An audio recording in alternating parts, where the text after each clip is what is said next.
Bienvenue sur ma page Se comprendre pour se retrouver. Celle-ci sera consacrée à vous proposer différentes capsules pour vous présenter certains outils afin de passer de ces nuages noirs qui se mettent parfois dessus de nos têtes à une éclaircie beaucoup plus agréable. Mais avant toute chose, même s'il est tout à fait possible de se sortir soi-même d'une période difficile de notre vie, il est parfois beaucoup plus efficace de se faire aider. Voilà pourquoi je vous propose le concept du test du chatouillis. Parfois donc, au cours de notre vie, des nuages noirs se mettent au-dessus de nos têtes. Ils peuvent être causés par diverses situations, que celles-ci soient familiales, professionnelles, amoureuses ou simplement une baisse générale de notre énergie. Si nous n'y portons pas d'attention, ces nuages peuvent rapidement se développer, s'amplifier, voire même s'aggraver, jusqu'à devenir un poids très difficile à gérer. On n'a pas souvent envie d'en parler, car ça fait partie de notre vie privée et le fait de partager ce qui nous tracasse n'est pas chose facile ni habituelle. Souvent, quand ces nuages ne sont pas trop lourds, on est un peu philosophe et on se dit que c'est la vie. Mais lorsqu'ils nous encombrent vraiment l'esprit, on se met en tête de les combattre avec la ferme conviction que nous allons en sortir vainqueurs. Mais la vie a plusieurs tours dans son sac, et quand elle décide de s'acharner, elle est capable de riposter. Alors notre énergie s'épuise, et à court de solutions, on ressent un profond isolement, et le doute s'installe de savoir si nous allons vraiment réussir à sortir de cette situation. Dans cette capsule, je vais aborder différents outils possibles, sans pour autant les détailler, chose qui sera faite dans d'autres capsules que je publierai sur ma page Se comprendre pour se retrouver. Certaines sont déjà disponibles, mais pour être au courant des prochaines sorties, il suffit d'aimer ma page. Mais revenons à notre sujet, quels sont ces outils que nous avons à notre disposition ?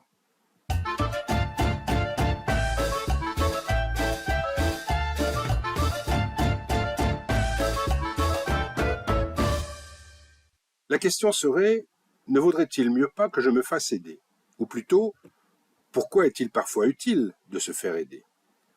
Parce que, comme je le disais en introduction, certaines choses que nous avons à régler dans notre vie, eh bien nous ne pouvons pas les régler nous-mêmes. Alors, pour vous prouver que certaines choses sont indépendantes de notre volonté, je vous propose donc le test du chatouillis. Le test du chatouillis, qu'est-ce que c'est ? Essayez de vous chatouiller vous-même.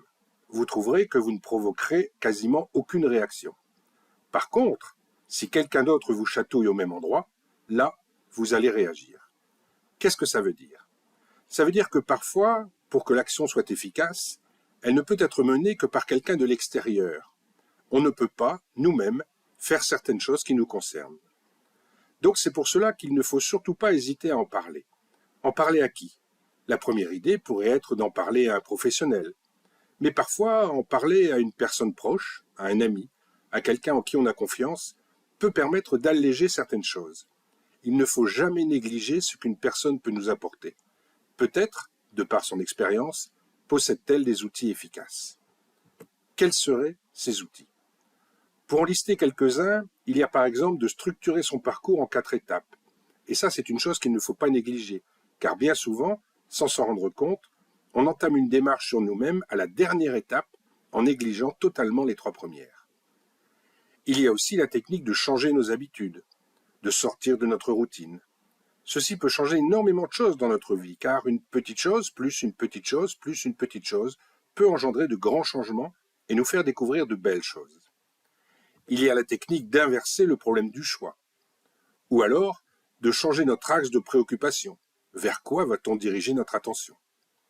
Ensuite, il y a la technique du principe de l'étagère, pour alléger le poids de nos idées noires. C'est une méthode très efficace qui aide beaucoup pour les sujets qui touchent aux émotions. Il y a l'écriture, mais encore faut-il savoir quoi écrire. Le principe aussi de ne pas adopter une rigidité telle la glace pour résister aux agressions extérieures qui finiront par nous blesser et nous abîmer, mais plutôt se comporter comme l'eau pour les absorber. Cette technique s'applique principalement pour ces agressions de notre entourage ou de notre vie professionnelle. Les 3 approches possibles pour se libérer de ces fameux ancrages qui nous empêchent d'évoluer, qu'ils soient provoqués par des lourdeurs ou des souvenirs douloureux. Une autre technique pour retrouver une harmonie au sein de notre entourage, et que j'ai intitulée « Changeons notre molécule », si par exemple nous souhaitons éloigner certaines personnes toxiques. Il y a également cette approche de bien différencier la très grande différence qu'il y a entre bonheur, bien-être et plaisir. Ces trois choses sont souvent confondues et mélangées, ce qui fait que nous ne recherchons pas toujours le bon objectif. Il y a aussi cette technique de prendre conscience qu'on ne peut pas installer le bonheur dans notre vie par des éléments extérieurs. Je pourrais vous le démontrer et probablement éveiller certaines contestations, mais je peux vous prouver qu'on ne peut pas installer nous-mêmes le bonheur dans notre vie. Il faut que ce soit lui qui s'installe de lui-même. Alors, comment faire? Bref, tout ceci, tous ces outils-là, et il en existe bien d'autres, prennent quand même du temps à mettre en place, mais ils valent la peine d'être développés dans un seul but, c'est de se connaître, afin de pouvoir enfin renouer avec la personne qu'il y a au fond de nous. Alors si quelqu'un un jour vous tend la main, n'hésitez pas à la prendre. En tout cas moi, je vous tends la mienne.